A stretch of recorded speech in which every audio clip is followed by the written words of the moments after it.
Ever since I came to Oriental Orthodoxy, during my inquiry and even now, I find myself reading the Old Testament a lot more.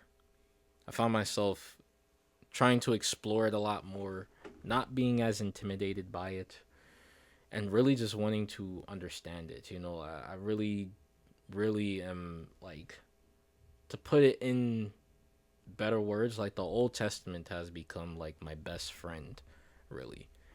And that's a big thing for me, in the sense that, like, coming from an evangelical background, the Old Testament is just seen as something like, just something to read about, like, how the world came to be, triumph stories, as well as nice wisdom writings to hear.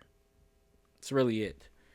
Whereas I found that in Orthodoxy, the Old Testament is really like, like you could say like a map in a way.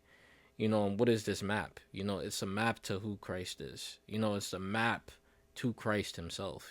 Even look at like the apostles, right? The apostles, the saints, the church fathers. They're always quoting the Old Testament. They're always like, quoting the Old Testament scriptures. And I remember as a evangelical, when I got curious about the Old Testament, wanting to study it, see how it lines up, its consistency, what what things about the Old Testament are in the New Testament. Cuz like as Christ says when he comes on the scene, right? I've come not to hang the law and the prophets, or I've come not to destroy the law and the prophets, but to fulfill, right? Now, in the evangelical mindset, you would have to admit that destroy or fulfill, or to fulfill or do away with, I should say, um, both mean the same thing, right? They're synonymous. Otherwise, you wouldn't deny, like, there being a priesthood and, there being, you know, the Eucharist being the sacrifice, the sacrifice once and for all that we participate in, right? But I remember when I would, try to study the Old Testament, I would always be met with, this, oh, it's good that you're studying the Old Testament, but, just remember, that's the Old Testament. We're in the New Testament now. We're in the New Covenant. And that had always kind of like rubbed me the wrong way because, like, what was interesting is that, like, when you look at the Bible, man, like, do I have one near me? No, not near me exact. Oh, wait, yes, I do. Well, it's small, but yeah, it's pretty small, but that's fine. It'll make my case. But when you look at something like this, right? This is an ESV, right? No matter what Bible you look at, bro, majority of this, right? Let's see.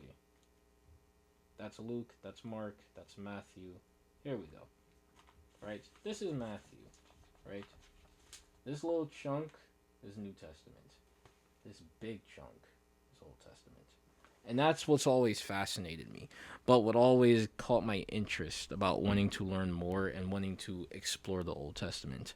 Why is it that we have this big chunk where we only read a good, like, if I'm being generous, 45% of what it says, right? And if I'm being honest, I think it's because deep down, people, they don't know exactly like what the Old Testament has to offer, other than a good story about how the universe started, a good triumph story about, like, overcoming a trial and how God is always on our side, as well as, like, wisdom to wisdom to what's the word, wisdom to live by, good words, other than it being like, no, like, this is a map to who Christ is, right? Because as the scriptures say, right, his own didn't even recognize him, right?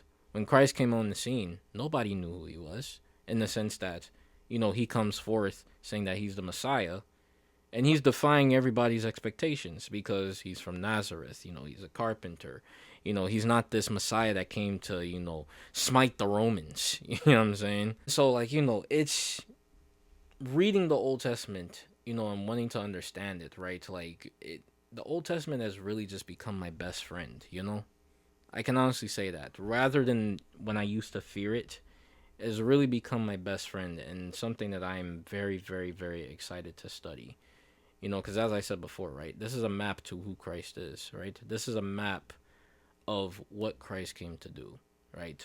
The types, you know, like I really love to read about, like, you know, like things that go over people's heads. And the Old Testament would be right up your alley if you're somebody, you know, that likes that type of stuff. Like, I'll give a great example, right?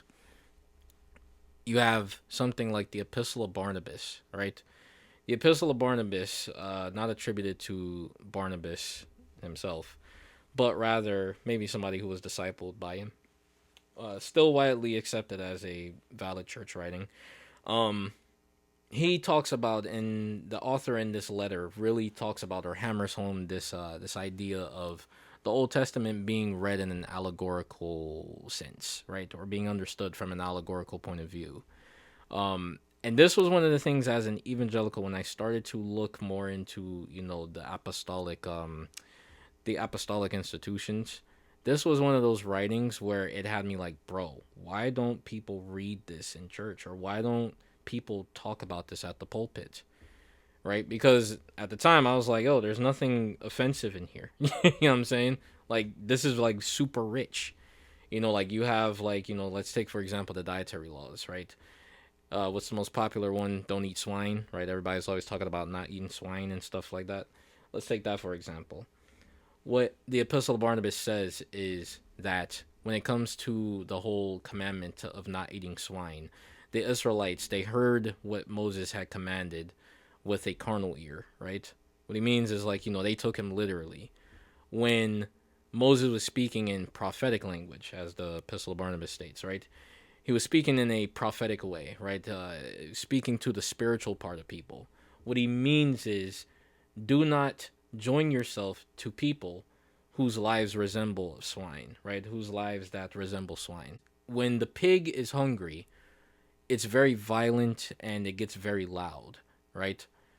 When the pig is fed, however, it acts as if it doesn't recognize its master, right? So in like manner, men who are, or people who live a life where, you know, they demand and pray and scream and shout and, you know, just make demands that God bless them with this, God give them that, you know, the whole nine, right?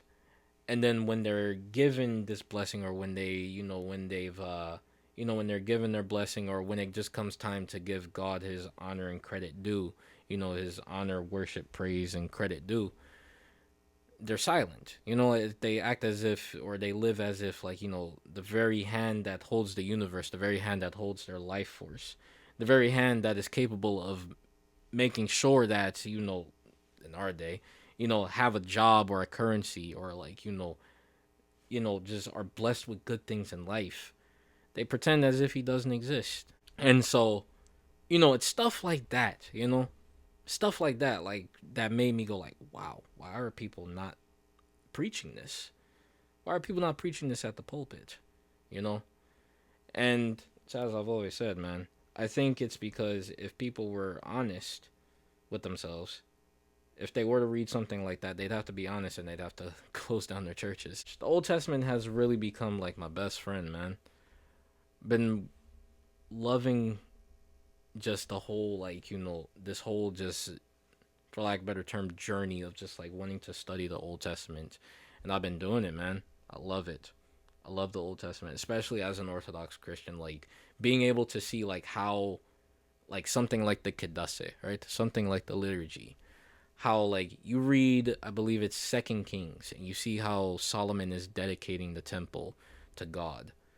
How, like, if you read that entire chunk, right, where Solomon dedicates the temple to God, and when he and even when it gets to the blessing of the people, right, it is like a snapshot, or like a carbon cut copy of the Kedasse, of the liturgy. I remember I was studying that with an Armenian friend of mine, and I was like, bro, this, I'll be honest, bro, this really looks like the liturgy. And he was like, bro, that's exactly what it is. This is exactly like where we get it from. And I was like, bro. So it's stuff like that that really makes me see, dude, like, when it comes to the Old Testament, bro, like don't take it for granted. Most of our saints, most of our church fathers, even the apostles themselves, bro, they're quoting the Old Testament. They're very well versed in the Old Testament. You know, they're very knowledgeable in the Old Testament. And of course, that knowledge doesn't come without revelation. And by revelation, I mean, you know, through somebody teaching you or divine revelation, of course, right? But, you know, you have somebody like St. Peter, for example, right? In Second Peter, where he's he's reassuring the people that this is how you know we haven't came teaching you fables, right? We come confirming the prophets, the law and the prophets, after he's described the whole instance on the Mount of Transfiguration. You know, it's like, bro, like the Old Testament was like the thing, dude. And so yeah, man, I think that's why a lot of times like I find myself reading commentaries on the Old Testament.